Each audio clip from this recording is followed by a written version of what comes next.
Hey everybody, Delage here. Welcome back to another round of ClickTalk, where I talk about Heroclix sets, working my way from the commons to the chases. This video, we're going to continue our talk with Nick Fury Agents of S.H.I.E.L.D. Last video, we didn't get through many of them because I had to explain what this is. But with this one, I'm hoping to get through at least 6 more characters, maybe 8, and hopefully within the next video or two we'll hit into the uncommons, and then things will really start picking up because those are fun. Anyways, let's get going. To start off with, we've got what I like to call the Faux Black Widow and her counterpart, Sharon Carter. There we are. You'll notice how they have a very similar sculpt, the blonde-haired white suit and the red-haired black suit, but generally the same. To begin with, we've got the S.H.I.E.L.D. Elite Agent, who is a 45 basic click, 5 range single lightning bolt, so she can attack one character 5 squares away. And her starter click is Running Shot, Penetrating Psychic Blast, and Toughness, which makes her a pretty good ranged fighter. She wants to keep her distance and move around type of thing. She then almost immediately transitions into a Blades, Claws, Fangs, and Combat Reflexes, which makes her better in close combat. But then immediately after that switches into Running Shot and Toughness again. She loses the Penetrating Psychic Blast, and then for her final click, she goes into Blades, Claws, Fangs, Combat Reflexes again. So she's got the ranged, close combat setup. She doesn't have like groups where everything kind of makes sense. Whereas like this one, she's a ranged fighter, and this one, she's a close combat fighter. But anyways, for 45 points, she's got pretty good abilities. One to reduce opponents, and she can stay on the field a pretty long time. She doesn't have any special powers, but she does have the Rally Star ability, which I've mentioned in the previous video. If she hits an opposing character, then she will give an action token to your team for that turn, which can be useful when you're playing Shield Swarm because you have a lot of guys and not enough action tokens for your team. But anyways, the much more interesting character is Sharon Carter. Now, you probably don't recognize her from the Marvel Cinematic Universe, but some of you might. Sharon Carter is the niece of Peggy Carter. And Peggy Carter you probably recognize, especially with her recent spin-off series on the network. She's in the Marvel Captain America movie. She was Agent 13, or the nurse who lived next to Steve Rogers for that brief little bit where he hit on her. I'm not quite sure why they didn't mention her real name in the video, but it doesn't really matter. She's a pretty powerful click. 50 points for 6 double lightning, so she can attack 2 characters 6 squares away, a little bit better. She starts with Stealth, Penetrating Psychic Blast, Combat Reflexes, and a special called Espionage Training, which I'll get into in a moment. Then she transitions, she loses Penetrating, Combat Reflexes, and her special, and gains Willpower and Range Combat Expert. So she stays as a ranged fighter for most of the fight for those 2 clicks. And then she gains Sidestep, Penetrating Psychic Blast, Willpower, regains the Espionage Training, and then she gains Stealth, Combat Reflexes, and Range Combat Expert, followed by Sidestep, Willpower, Range Combat Expert, and then passes on. So she's definitely a lot more in the shadows, a lot more ranged. She doesn't have any like definitive close combat clicks like her counterpart did, but overall she's got a pretty good set. That Stealth helps keep her alive. The Sidestep can help her move into positions where she's needed. Penetrating Psychic Blast is always helpful in your ranged characters. Combat Reflexes, while not entirely practical in the beginning, though I guess, actually, let me rephrase that.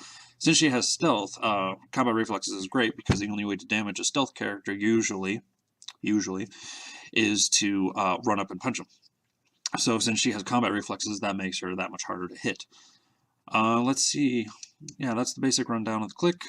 5 clicks of life, so a little bit more than her counterpart, which makes sense because she costs 5 points more, and then she's got this pretty cool ability called Espionage Training, where she can use Shape Change and adjacent friendly characters with the shield keyword, which if you're playing a theme team, pretty much all of them will have. They can also use Shape Change. They only score Shape Change on a 6, because you roll a dice and if you get a 5 or a 6, you can't be shot. Her compatriots will only get it on a 6, but anything is better than nothing. And when you're playing that many characters, it's always good to have a little trick up your sleeve to help them survive. She's also got the Changing the World ability, which I mentioned in the previous video. Hers is anti-terrorism. Opposing characters adjacent to 2 or more friendly characters with the shield keyword can't use willpower. All characters with the Changing the World neutralize willpower. Or poison. So people with poison wouldn't be able to do that if you had characters close to them. That's pretty good. I know that the Red Lantern Corps from the Warlight set definitely uses the poison ability quite well. One of my friends likes to play that. But with Sharon Carter on the field, that poison's kind of neutralized, and that's definitely a good advantage. For 50 clicks, she's definitely got some punch. She definitely can stay on the field. She can definitely help your team. She's got a lot of that inter-team crossover, which is always nice to see. But that's them. So what's next? What's next is the Shield Infiltrator and his duplicate, Eric Koenig. Oh, there you are. Stop hiding. I know you're a good infiltrator and all, but... Alright, let's begin with the Shield Infiltrator. Pretty nice sculpt. Basic click, 5 single lightning. Let's get into his powers. Stealth Poison Shape Change, which he keeps for a while. And then he goes into Plasticity and Exploit Weakness, 4 clicks of life. So he's got 2 Stealth Poison and 2 Plasticity Close Combat. So for those 2, he's kind of in the back, in the shadows. He kind of sneaks up to other people and then uses his poison to damage them, followed by Shape Change to avoid getting killed. But that's kind of his shtick. Generally a powerful click. Not a lot of combat abilities per se, so he's probably more of like a slip in, do the poison, get out kind of thing. But yeah, for 35. This guy's pretty cheap. This guy's got some pretty cool abilities. Definitely a good way to get some poison on your team if you wanted to use it. If you're playing a stealth-focused team, he is a good fit. But Eric Koenig, the much more interesting character. He's actually... Oh. Duh. Totally forgot. This character has the rally ability, like you do, and he's also got one of the first improved trait ability. You notice the little cross above his star right there? That is his Get Where I Need to Be ability, where he can ignore hindering terrain. And when you're a stealth character, you're probably hiding in the hindering terrain to get close to avoid getting shot.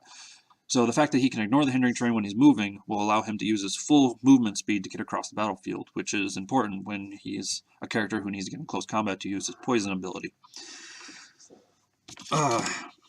Then on to Eric Koenig. He doesn't look anything like his MCU counterpart, but if you watch the Agents of S.H.I.E.L.D.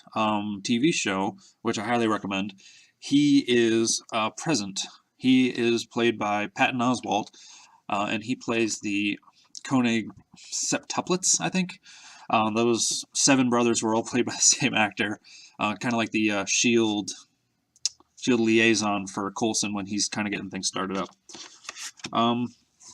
He's got a pretty standard click as well. 6 Signal Lightning, basics on here, and a star ability, which I'll get into. He's got Stealth Penetrating, Energy Shield Deflection, and a special called Hammer Infiltrator, which I'll get into in a moment. He keeps that for a while. Then he loses Stealth, gains Plasticity, followed by losing Penetrating Psychic Blast and Combat Reflexes, or Energy Shield Deflection, and his Hammer Infiltrator to gain Combat Reflexes and Shape Change, which he then keeps for the remaining 2 of his clicks.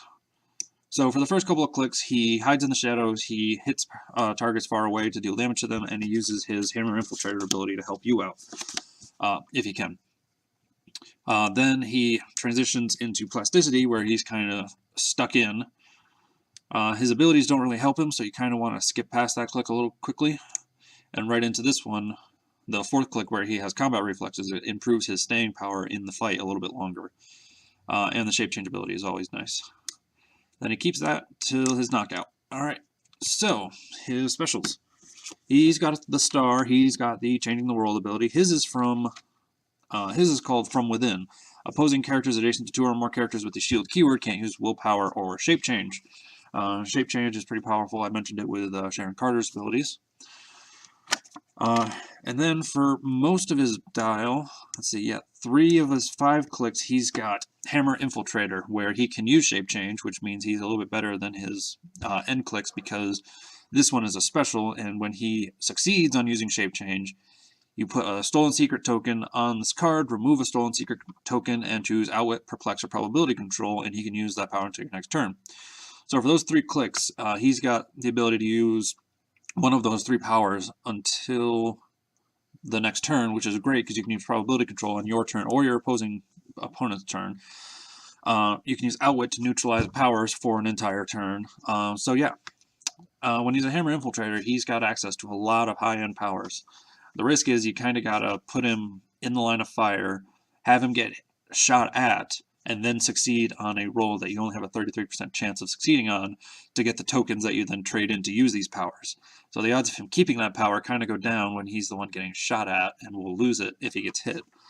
But this is a 50-point character with a pretty cool Change in the World ability and some very nice click powers for in the battlefield type of stuff. Well, anyways, what's next? Alright, next up we have another duplicate piece. You're going to see a lot of those in this set just because that's kind of how they did the thing. A shield field agent, so he's definitely a no-name character if his only title is field agent. And Quartermain, who I actually don't know all that much about in terms of comic book history, but he's a pretty cool click in the game. So let's start with the shield field agent.